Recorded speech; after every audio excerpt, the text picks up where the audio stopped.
Corbyn.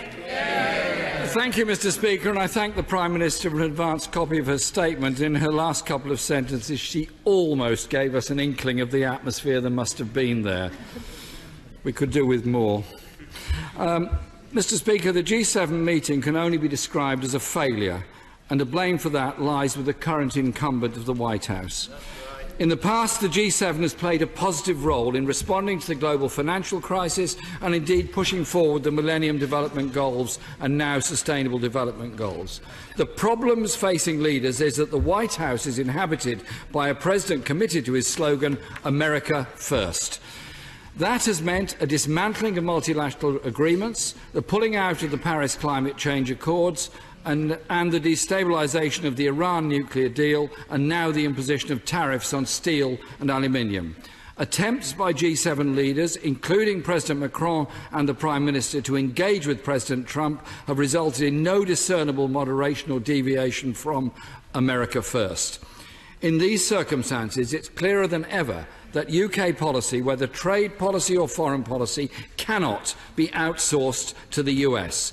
Will she join me in condemning the comments of President Trump's trade advisor saying that, and I quote, "there's a special place in hell for Justin Trudeau"? Mr. Speaker, the use of chemical weapons, whether on the streets of Salisbury or the cities of Syria, is deplorable, and the perpetrators of these crimes must be held to account under international law. The leaders of France and Germany and NATO Chief Jens Stoltenberg are right to call for continued political dialogue through the NATO-Russia Council. Will the Prime Minister commit to lead on establishing this dialogue at the NATO summit next month? For European countries, it is vital that unity is maintained, both in support of the Iran nuclear deal and over trade policy. UK jobs are dependent upon our exports, and it's therefore vital that we robustly defend those interests with multilateral agreed action. This, however, must not descend into escalating a tit-for-tat trade war, so what steps is the government taking with our allies to mitigate this threat? But this is not the only threat to our exporting industries and skilled jobs in this country. In the current climate, that puts a particular obligation on each of us in this chamber this week as we consider the EU withdrawal bill. We must act to guide the government in negotiations so that our industry, our workers and our communities get the best possible Brexit deal. And that concern must be even more acute in the light of the announcement by Jaguar Land Rover that the production of the Discovery model will now be made in Slovakia. While she was at the G7, did the Prime Minister raise with European leaders the crisis of the Aquarius ship, which the Italian government refused to allow to dock?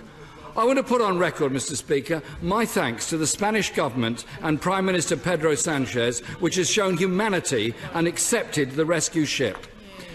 I welcome the Prime Minister raising the issue of online abuse and the harassment of women and girls as a global problem. But will she today commit to immediately begin negotiations with political parties in Northern Ireland to bring forward legislation to extend abortion rights and end what the United Nations has denounced as a violation of international human rights standards? On the environment, the Prime Minister's wafer-thin so-called national plan fails to match her rhetoric on the global stage. Nothing to tackle deadly levels of air pollution in our cities or the disgracefully low levels of recycling in this country. We can only ever be taken seriously abroad if we speak from a position of moral authority, respect and without any double standards. So I appeal to the Prime Minister again today.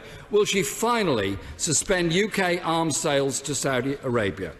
Mr. Speaker, with a more unilateral United States government, it is more important than ever that we work with our allies and that we do so based on social justice, equality and human rights. Yeah.